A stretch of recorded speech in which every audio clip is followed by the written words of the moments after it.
Hi, and welcome back to Midwest Running. Today I wanted to present to you a shoe review about the Adidas Adizero Boston 13. Full disclosure, this is a shoe that I purchased with my own money. I have no skin in the game in terms of saying good, bad, and different things about it. I'm going to give a full honest review based on my runs in it thus far. I did do a first impression video a couple weeks ago where I kind of laid out so far what I was thinking about it, but I've now had time to run in it in multiple different scenarios, even different weather conditions, and I think I can give a very good breakdown of what this is, plus maybe some comparisons to other things to maybe give you some ideas of what to look for, what you are looking for when you are purchasing, say, a shoe like this. So this here is the Boston 13. I purchased with my own money here. This shoe, frankly, is really good. I'm just going to get off the bat with saying that. I'll kind of give a breakdown here. So when you look at the upper of the shoe here, it is like it's a mesh. It's still kind of a plasticky mesh, but it's much softer, much nicer than the one on the previous model, the Boston 12.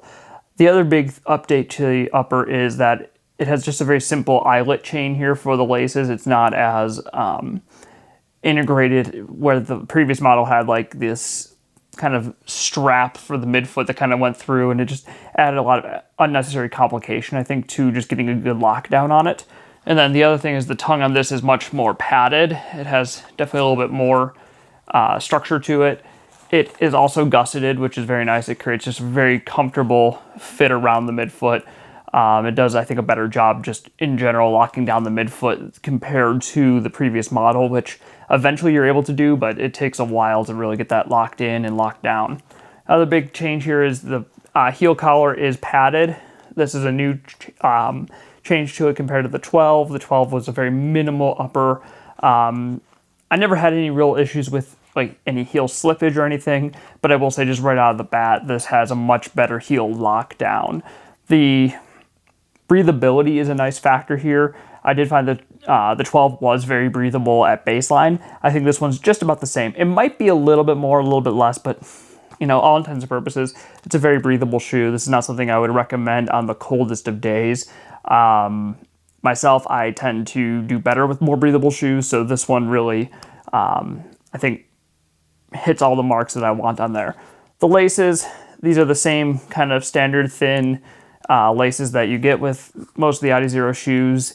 I do say that I don't have any issues with lace bite or anything like that, but of course, you know, we all kind of complain about wanting a little bit more, maybe a little bit more premium lace on a premium shoe. But again, this isn't a bad shoe. It's not a bad lace overall. Moving down to the midsole here, and this is actually one of the areas where you'll see some differences between the 13 and the 12. So the 13 here, it's actually a little bit of a shorter stack. It's a 36 in the back. Now I have seen differing reports on whether the front is 30 or 28, and that makes a difference because then it's either we're talking a 6 or an 8 millimeter drop. I tend to think it definitely feels more like close to that 6, so I would probably call this a 6 millimeter drop. So that'd be 36 and 30.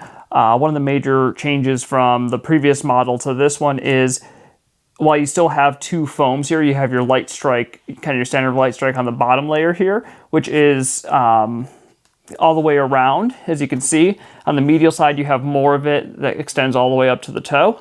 Whereas on the lateral side, the outside here, you have it stopping kind of just under the ball of the foot there. The other big difference is just the ratio, the amount of Light Strike Standard to Light Strike Pro is increased. You have more Light Strike Pro percentage-wise in this shoe than you did on the 12. And what that really comes into factor here is just kind of the overall feel of the shoe underfoot, and I'll kind of get to that in a little bit. One thing I will say is by shortening up the rear by about 2 millimeters, one of the things that, you know, comparatively, it has more light strike in the heel that it looks like compared to the 12. And I have the 12, and I'll show you a comparison in a minute here. But overall, you know, between those and then on the inside, you have the Energy Rods 2.0, the glass fiber infused, which is not carbon rods.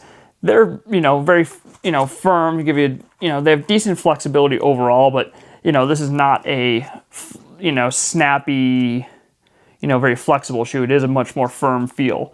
When you move to the outsole here, biggest change here is you have just this little teal patch here is the Continental rubber. That is combined with almost the entire remainder of it being covered with the light traction material, which is actually a CPU, so it's a polyurethane. This is a much more durable material even than the rubber, even than Continental rubber even. It's much lighter as well. So this is what they call their light traction, and then combine that with just this this toe patch of the Continental. You get really good grip overall. The durability is going to be there for miles and miles, I believe. I mean, this shoe has close to 50 miles on it right now, and when I look at it here, you can barely see any wear,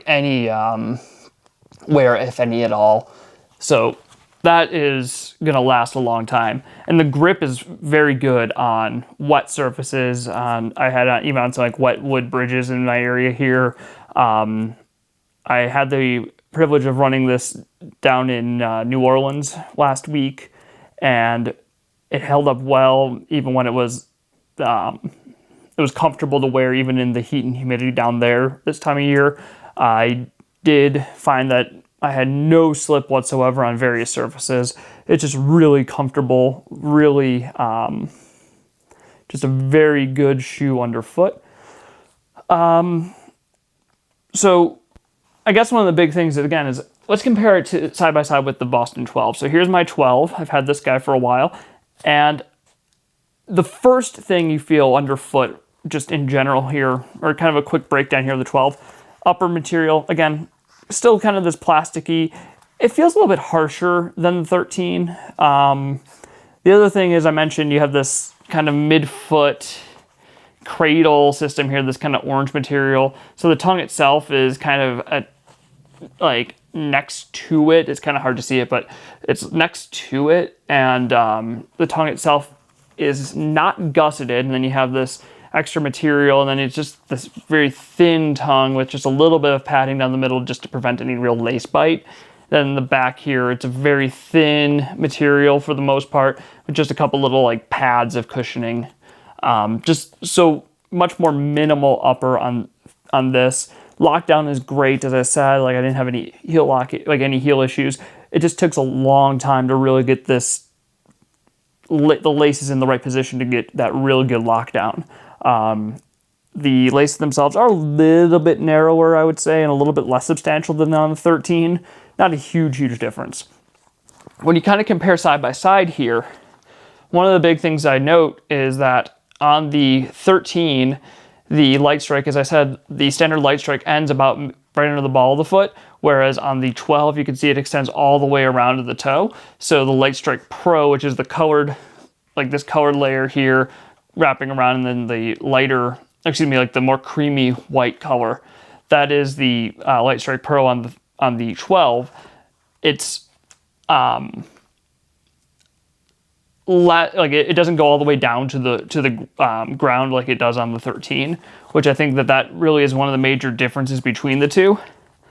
Another thing I noticed is both of them, while they are the energy rods, they do have a little bit of a stability plate kind of added to it. So on the 13, if I can put them side by side here, on the 13, it's actually shifted a little bit further more toward the back of the shoe. So you still get a little bit, you get that lateral support when you do come down, and it helps kind of guide you up toward the toe to get you a nice, just firm, solid toe off. On the 12 down here, it was a little bit further forward. And I think that actually affects the characteristics of the shoe just in general. The flexibility on this is nothing. Like, this thing is a firm shoe. Some of that is, I think, just the placement of this plate here kind of extending to about there. Another thing is it is just all Continental rubber all the way back, so that's going to really limit its flexibility. Whereas this shoe, as I said, is Continental just on that toe patch, and then that polyurethane here. And you can get more flexibility in the shoe. Again, with this little stability wing here, kind of a little bit further back.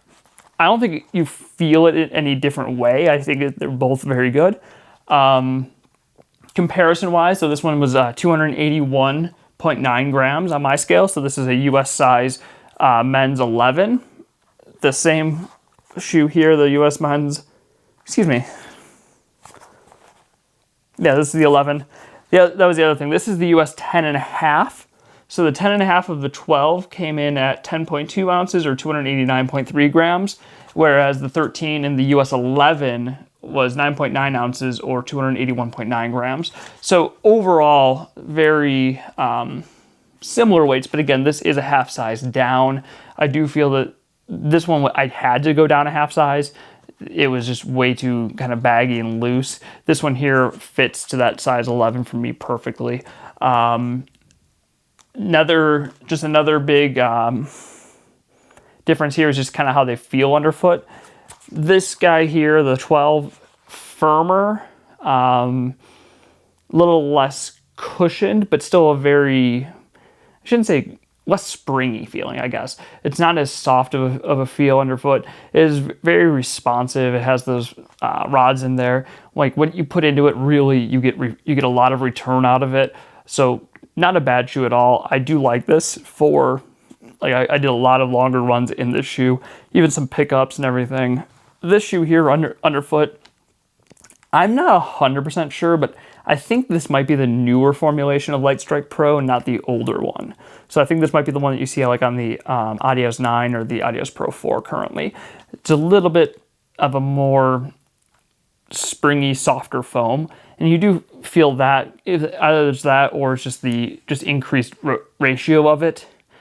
Just a softer underfoot feel at baseline.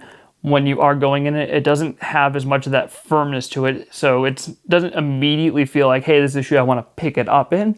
That being said, I've done, tempo efforts in it. I've done half marathon efforts in this. This guy really, it holds up well. It does respond to whatever you want to do.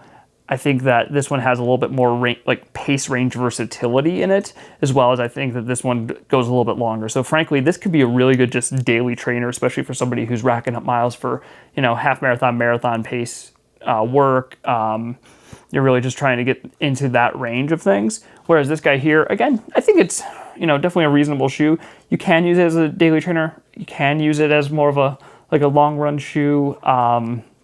But in general, I find that the 12 is just a little bit more geared for faster running and faster efforts compared to the 13. But either of them are just fine for it. Now, to kind of round out my conversation here about the 13, what do I see it being used for? As I said, I'm going to be using this for a lot of my longer runs. I think it has a very good balance of responsiveness, softness, springiness, while still giving you a lot of just good proprioceptive feedback. So I think this is a shoe that you can do a lot of different kinds of work in while still being, pretty fresh and ready to go the next day. I don't think this doesn't really tear up your legs too much. I've done back-to-back longer efforts in it. I think I did 11 and a 7 back-to-back. And it was fantastic, and it felt good throughout both of them. I think the durability is going to be excellent on here. I don't have any concerns with it wearing out prematurely.